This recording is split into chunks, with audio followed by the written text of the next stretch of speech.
ক্ষমতাচ্যুত প্রধানমন্ত্রী শেখ হাসিনার বোনের মেয়ে ও লন্ডনের এমপি টিউলিপ সিদ্দিকী বলেছেন, বাংলাদেশে তার বিরুদ্ধে আনা দুর্নীতির অভিযোগের বিষয়ে আনুষ্ঠানিক প্রশ্নের উত্তর দিতে তার পক্ষে আইনজীবীরা প্রস্তুত।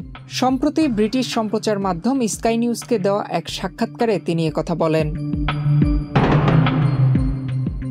বাংলাদেশে ছাত্র জনতার আন্দোলনে ক্ষমতাচ্যুত রাজনৈতিক দল আওয়ামী লীগের সঙ্গে আপাতত সম্পর্কের বিষয়ে কোনো অনুশোচনা আছে কিনা এমন প্রশ্নের জবাবে টিউলিপ সিদ্দিকী তার আইনি চিঠিটি দেখতে বলেন এবং তার কোনো প্রশ্নের উত্তর দেওয়ার আছে কিনা উল্লেখ করে তিনি বলেন, কয়েক মাস ধরে অভিযোগ আসছে এবং কেউ তার সাথে যোগাযোগ করেনি। শেখ হাসিনার ক্ষমতাচ্যুত হওয়ার পর শেখ পরিবারের সদস্যদের বিরুদ্ধে নানা অনিয়ম দুর্নীতির অভিযোগ ওঠে। সাবেক প্রধানমন্ত্রীর বোনের মেয়ে এ তালিকা থেকেও বাদ যায়নি। টিউলিপের বিরুদ্ধে ফ্ল্যাট কেলেঙ্কারি সহ নানা অভিযোগ নিয়ে ব্রিটিশ গণমাধ্যমে খবর প্রকাশিত হয়। একের পর এক থলের বিড়াল বের হওয়ায় তীব্র সমালোচনার মুখে পড়ে লন্ডনের হ্যামস্টেড ও হাইগেট আসনের এই এমপি গত জানুয়ারি ট্রেজারি মন্ত্রিত্ব পদ থেকে পদত্যাগ করতে বাধ্য হন।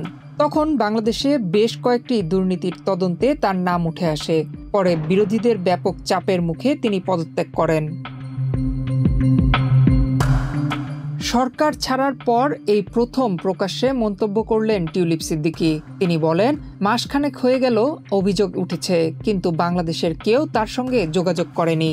এর আগে গত মাসে বাংলাদেশের অন্তর্বর্তী সরকারের প্রধান উপদেষ্টা ডক্টর মোহাম্মদ ইউনুস স্কাই নিউজকে বলেছিলেন, টিউলিপ সিদ্দিক দেশে সম্পদ রেখে গেছেন এবং তার এর জন্য জবাবদিহি করা উচিত। এদিকে টিউলিপ সিদ্দিকীর আইনজীবীরা বেশ কয়েক সপ্তাহ আগে বাংলাদেশ দুর্নীতি দমন কমিশনকে চিঠি লিখে বলেছিলেন, অভিযোগগুলো মিথ্যা ও হয়রানিমূলক।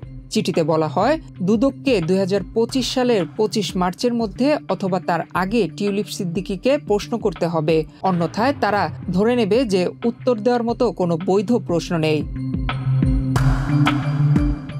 টিউলিপ সিদ্দিকীর বিরুদ্ধে অভিযোগগুলো মূলত তার খালা শেখ হাসিনার সঙ্গে সম্পর্কের ওপর কেন্দ্র করে তৈরি।